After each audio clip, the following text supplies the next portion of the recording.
sounds like it wouldn't work or it sounds kind of crazy, I will still try it because I'm really trying to solve this problem. So I'm not ruling anything out to try to solve this problem. That's a really common way to use this phrase. Or if you're thinking about a big life decision and you're just trying to weigh all your options, maybe you're thinking about moving and you're trying to think about where you want to move. You're thinking about lots of different locations. You might say, I'm not ruling anywhere out yet. This means I'm not eliminating any options. Everything's possible. Sometimes when you have a really difficult situation in English and you're telling your friend or whoever it might be about your problems, they might give you a really simple solution. Like, for instance, you're like, I never have enough money. I am always broke. The person might say, just save some money.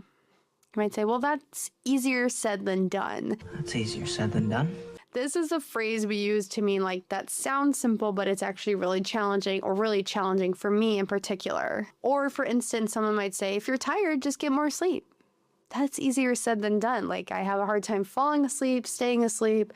I stay up late with my kids, whatever it is. So easier said than done. This, tells the person that even though it seems like a simple problem, it's not a simple problem or a simple solution. When you want to compare two different situations, and usually one is more difficult, we use this interesting phrase. It's a whole different story. It would have been a whole different story. So for instance, when I was younger and I would go on a trip, it was pretty easy. I would plan it. I could be spontaneous. Now that I have kids, going on a trip is a whole different story.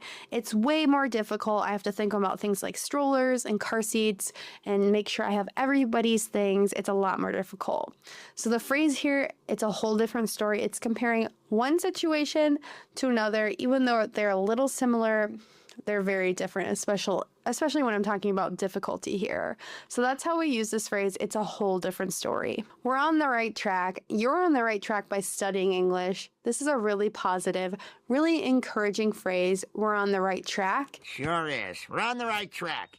Again, it means we're making progress, we're moving in the right direction, and things are going well. Maybe you have a goal and you're kind of tracking data on that goal. You're trying to lose weight, and even though you're only losing a little bit of weight on the scale at a time, you could say, I'm on the right track. I'm moving in the right direction.